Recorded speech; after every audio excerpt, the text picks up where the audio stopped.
no plates, a Lamborghini, and an Oregon trooper who's absolutely sure the driver is in the wrong. But confidence isn't the same thing as knowing the law. This traffic stop went viral because it looks like a power struggle. In reality, it's a legal misunderstanding. The trooper believes the car can't be driven without US plates or an Oregon trip permit. The driver insists he's legally operating under international registration and import rules. Watch the full stop first. Then we'll break down what Oregon law actually requires and where this conversation went sideways. As you watch, focus on two things: what documents the trooper keeps asking for, and what the driver is actually providing. Hello.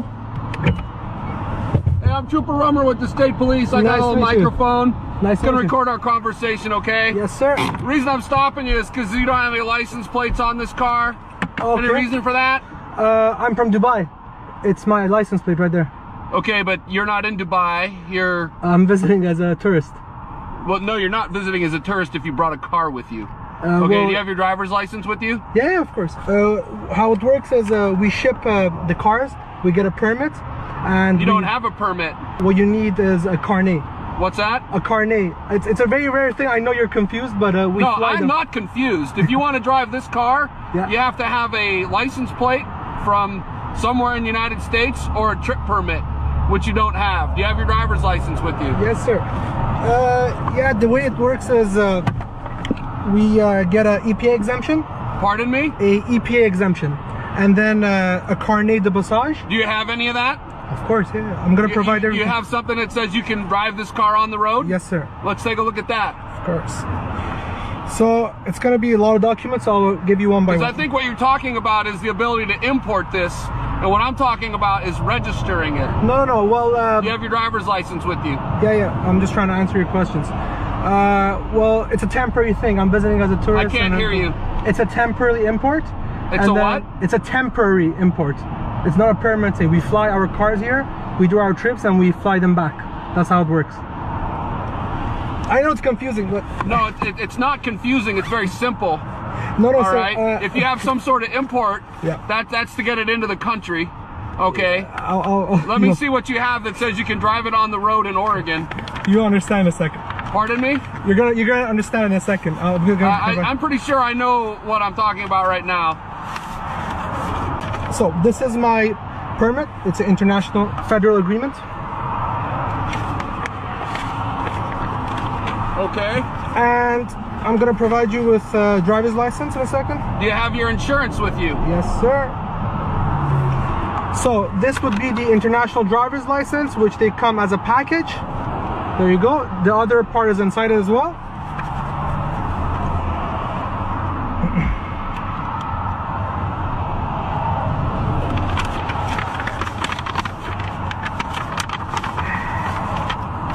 This would be the registration of the vehicle. What is this? The registration of the vehicle. Okay. Yeah. What I need is proof of insurance. Sure.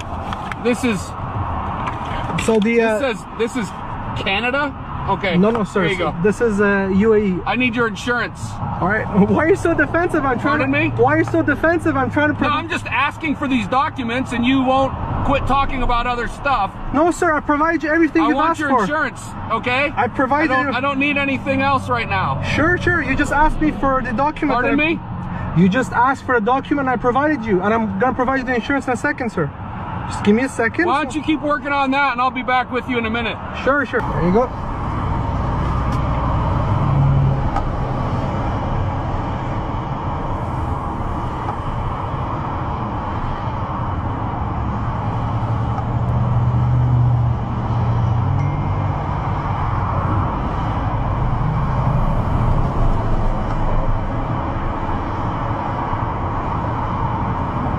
This is not insurance. Sir, on the bottom, you can read it.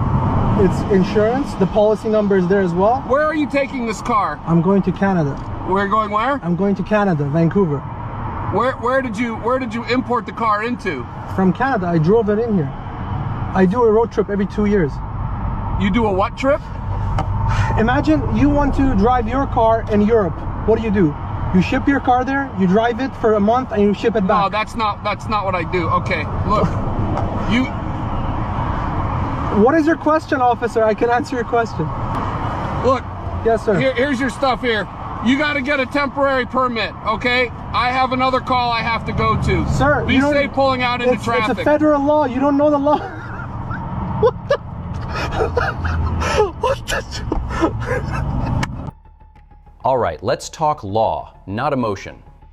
First, the stop itself. Driving without visible plates is a lawful reason for a stop in Oregon. So the trooper was allowed to pull the car over and investigate. Second, import versus registration. Import documents allow a vehicle to enter the country. They don't automatically answer whether the vehicle can be driven on Oregon roads. But Oregon does recognize out-of-state and foreign registrations when a vehicle is lawfully registered elsewhere, insured, and temporarily operated. No U.S. plates does not automatically mean illegal to drive. Third, the driver's paperwork. He provides a foreign registration, proof of insurance, and an international driver's license package. Those documents matter, even if they don't look like local paperwork.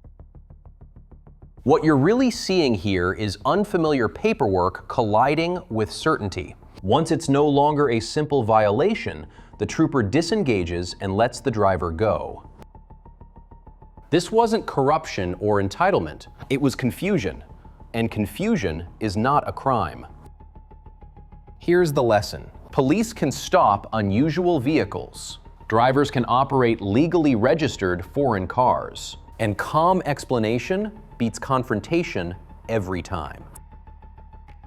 Laws vary by state. This video is educational only.